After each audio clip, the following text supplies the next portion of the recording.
Chers habitants du Pèlerin, le contexte sanitaire est compliqué, voire incertain. C'est donc avec regret que nous avons dû prendre la décision, en responsabilité, d'annuler la traditionnelle cérémonie des vœux. J'ai malgré tout tenu à vous présenter, en vidéo, mes vœux les plus chaleureux pour cette nouvelle année qui débute. Je vous présente donc au nom du conseil municipal nos meilleurs vœux.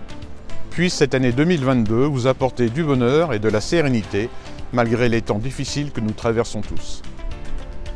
2021 a été une année de travail intense pour notre ville, ses agents et ses élus, avec la réalisation de nombreux projets sur lesquels nous étions engagés.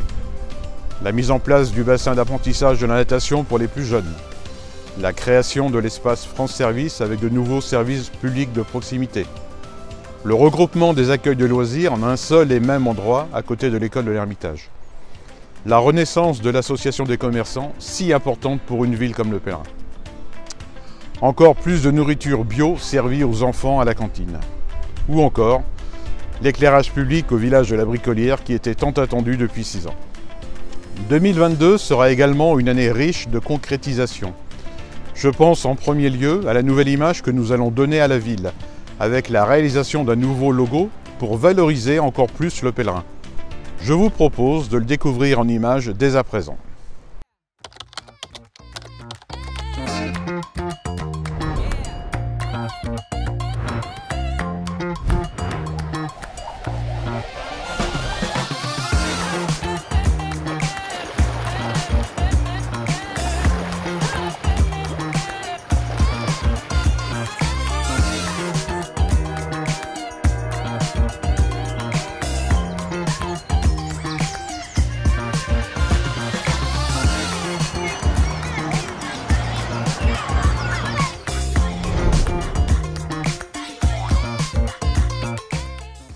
Une ville nature et active. Voilà ce que nous voulons pour le Pèlerin. Nature avec nos kilomètres de rive de Loire, nos espaces verts, nos prairies entretenues par nos agriculteurs, nos nombreux chemins de randonnée et les plantations régulières d'arbres.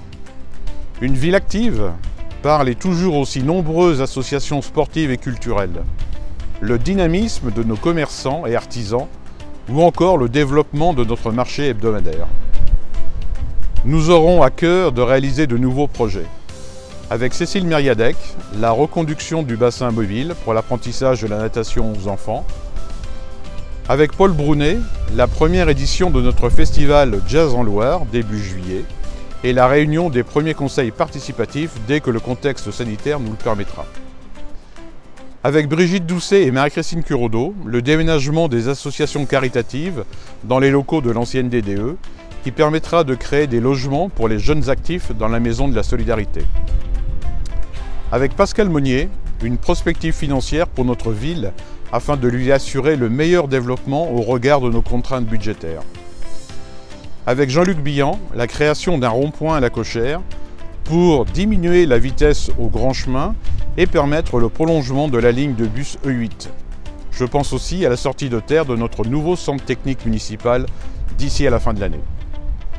Avec Valérie Lallemand, nous poursuivrons le développement de l'association des commerçants. Avec Philippe Berthoud, nous installerons de nouvelles caméras de vidéoprotection pour assurer la sécurité de nos bâtiments communaux.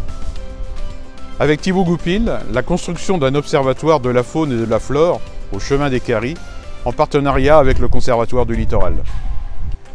Avec Adélaïde Fourage, la mise en place d'un mois vert à la médiathèque et la création d'un troc de plantes.